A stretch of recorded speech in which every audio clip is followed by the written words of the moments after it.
کہ موسیٰ ان کے پاس حق لے کر آئے تو انہوں نے کہا یہ تو جادو ہے اور ماہر جادوگروں کو بلا لیا. پھر اس کے بعد موسیٰ علیہ السلام نے کہا تم ڈالو, تو انہوں نے ڈالا جو کچھ ان کو ڈالنا تھا. تو موسیٰ علیہ السلام نے کہا یہ جادو ہے, ابھی اللہ اسے باطل کیے دیتا ہے. رکو نمبر 9 جو کہ آیات 83 سے 92 پر بیسڈ ہے. آیت نمبر 83 ہے تو کوئی ایمان نہیں لایا موسیٰ علیہ السلام پر مگر چند نوجوان اس کی قوم سے, ڈرتے ہوئے فرعون اور اس کے سرداروں سے.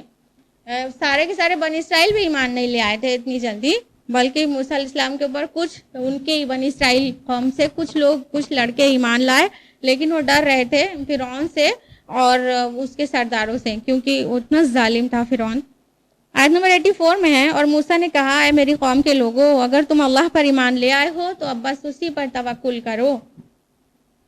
آیت نمبر 87 میں ہے کہ اور ہم نے وحی کی موسیٰ اور اس کے بھائی کو کہ تم اپنی قوم کے لیے مصر میں کچھ گھر معین کر لو اور بناؤ اپنے گھروں کو قبلہ رخ اور نماز قائم کرو اور اہل ایمان کو بشارت دے دو.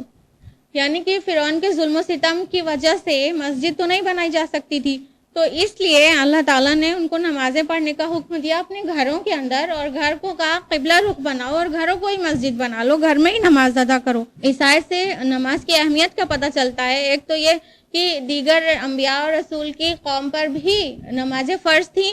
دوسری بات یہ کہ چاہے جتنے ظلم و ستم کا دور ہو پھر بھی نماز پڑھنے سے باز مت آؤ, کیسے بھی کہاں بھی چھپ چھپا کر, لیکن نماز ادا کرنا ہے تو کرنا ہے. ایمان لانے کے بعد جو پہلا فرض آ جاتا ہے ایک مسلمان کے اوپر وہ ہے صلاح. آیت نمبر 88 میں ہے کہ موسیٰ علیہ السلام نے دعا کی اے ہمارے رب ان کے اموال کو برباد کر دے اور ان کے دلوں میں سختی پیدا کر دے کہ اب ایمان نہ لانے پائیں جب تک عذاب علیم کو نہ دیکھ لیں. یہ موسیٰ علیہ السلام کی آل فرعون سے بیزاری کی آخری حد ہے. سوچئے کس قدر پریشان کیا ہوگا آل فرعون نے موسیٰ علیہ السلام کو کہ آپ کے منہ سے بددعا نکل گئی کہ اب یہ واقعی ایمان نہ لائیں, اب ان کو بالکل توفیق نہ ہو ایمان لانے کی, ان کے دل کو سخت کر دیں اور ان کے مال اسباب کو برباد کر دیں. اور جب نبی بددعا کر دیتا ہے تو قبول ضرور ہوتی ہے. آیت نمبر 90 میں ہے کہ اور جب فرعون غرق ہونے لگا تو کہنے لگا میں ایمان لایا کہ کوئی معبود نہیں سوائے اس کے جس پر بنی اسرائیل ایمان لائے, اور میں فرما برداروں میں سے ہوں. اب جب ڈوبنے لگا تو کہہ رہا میں ایمان لایا, اور ہم سب کو معلوم ہے نا کہ بالکل موت کے نزدیک پہنچنے کے بعد اور عذاب کو دیکھ لینے کے بعد ایمان قبول نہیں ہوتا, اسلام قبول نہیں ہوتا. تو بالکل ڈوبتے وقت کہنے لگا میں ایمان لایا, لیکن اللہ تعالیٰ نے اس سے قبول نہیں کیا, بلکہ کیا کہا آیت نمبر 92 میں ہے اللہ تعالیٰ نے فرمایا تو آج ہم تمہارے بدن کو بچائے دیتے ہیں تاکہ تم بعد والوں کے لیے نشانی بنو. اللہ تعالیٰ نے فرعون کی نشانی رکھ چھوڑی ہے باقی لوگوں کے لیے کہ وہ اسے دیکھ کر انسپریشن لے کہ اللہ کی نافرمانی کرنے والوں کا کیا حال ہوتا ہے. جب فرعون غرق ہو گیا تھا تو کچھ دنوں کے بعد اس کی لاش کنارے پر ملی ہے اور پوری باڈی پوری مسلم تھی, بس صرف اس کی ناک کٹی ہوئی تھی, کسی مچھلی نے کاٹ لی تھی. اور اب وہ جو فرعون کی ممی ہے وہ قاہرہ کے میوزیم میں آج بھی پریزروڈ ہے. تو جو چاہے نصیحت حاصل کرے اس کو وزٹ کرے اور دیکھ لے کہ اللہ کے نافرمانوں کا کیا حال ہوتا ہے. رکو نمبر 10 جو کہ آیات 93 سے 103 پر بیسڈ ہے. آیت نمبر 93 ہے بنی اسرائیل نے اختلاف کیا یہاں تک کہ ان کے پاس علم آ گیا, یقیناً آپ کا رب فیصلہ کرے گا ان کے مابین قیامت کے دن جن چیزوں میں وہ اختلاف کرتے رہے تھے. اب بنی اسرائیل کے بارے میں بات ہو رہی ہے کہ انہوں نے جو اختلافات کیا ہے وہ اس لیے نہیں کیا ہے کہ ان کے پاس علم نہیں تھا, گمراہی میں بھٹک رہے تھے, بلکہ علم آ چکا تھا, تورات مل چکی تھی, اس کے بعد بھی اختلاف کیا. علم آنے کے بعد تو اللہ تعالیٰ فرما رہے ہیں ہم ان کا فیصلہ کریں گے روز قیامت جس میں وہ اختلاف کرتے ہیں. آیت نمبر 94 اور 95 میں ہے, اور یہاں پر مشرکین مکہ سے انڈائریکٹ خطاب ہے کہ جو قرآن نازل کیا ہے اللہ تعالیٰ نے اس میں کوئی شک شبہ نہیں ہے, اس میں شک کی کوئی گنجائش نہیں ہے. آیت نمبر 98 میں ہے تو کیوں نہ ہوئی کوئی بستی ایسی جو ایمان لاتی اور اس کا ایمان نفع پہنچاتا سوائے قوم یونس کے. یہی وہ آیت ہے جس میں بالکل ہلکا سا ذکر انڈائریکٹ میں آیا ہے یونس علیہ السلام کی قوم کا, اور یونس علیہ السلام کا نام آیا ہے, اس وجہ سے سورہ کا نام سورہ یونس ہے.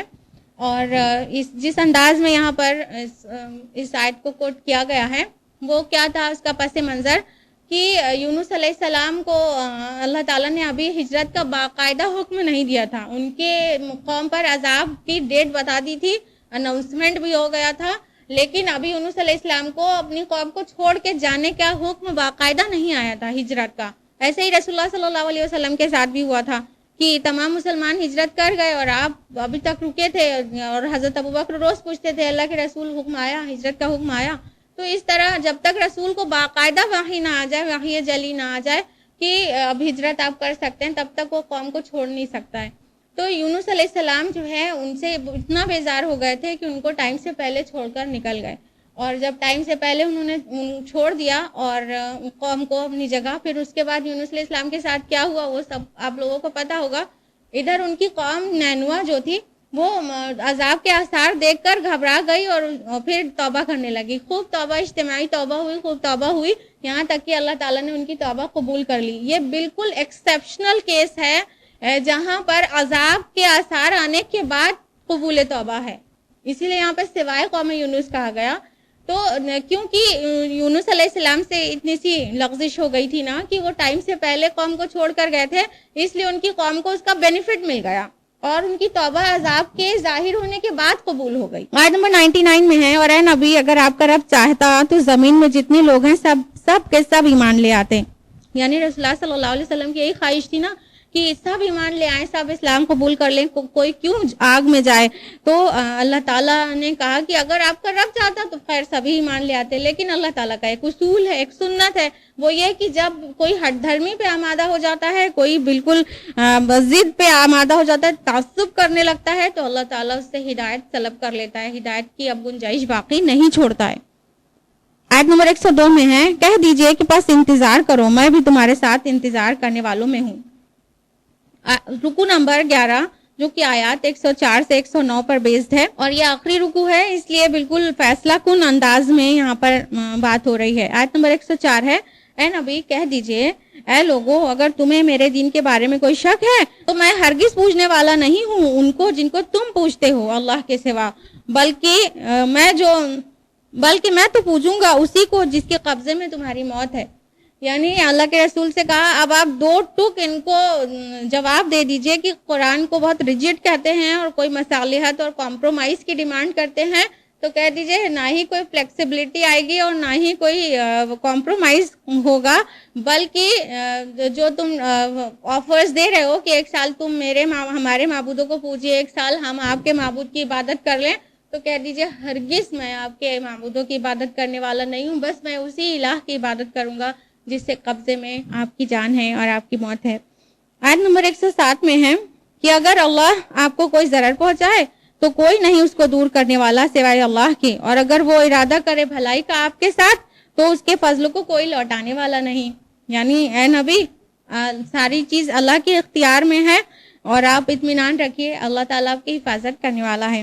آیت نمبر 109 میں ہے جو کہ آخری آیت ہے, اے نبی آپ پیروی کرتے جائیے اس کی جو آپ کی طرف وحی کیا جا رہا ہے, اور صبر کیجئے یہاں تک کہ اللہ فیصلہ کر دے, یقیناً وہ سب سے بہتر فیصلہ کرنے والا ہے. اس کے ساتھ ہی سورہ یونس مکمل ہوتی ہے, اور لیکن 11ویں پارے میں ہی سورہ ہود سٹارٹ ہو جاتی ہے, صرف 5 آیات 11ویں پارے میں آتی ہے. تو اس لیے ہم لوگ سورہ ہود کو 12ویں پارے کے ساتھ ہی پورا جانیں گے, 5 آیات 11ویں پارے کی اور پھر 12واں پارہ انشاءاللہ کل. آج کے لیے اتنا ہی. اللہ سبحانہ و تعالیٰ قرآن مجید کے ذریعے ہماری دنیا اور آخرت دونوں سنوار دے. وآخر دعوانا الحمدللہ رب العالمین, والسلام علیکم ورحمۃ اللہ وبرکاتہ.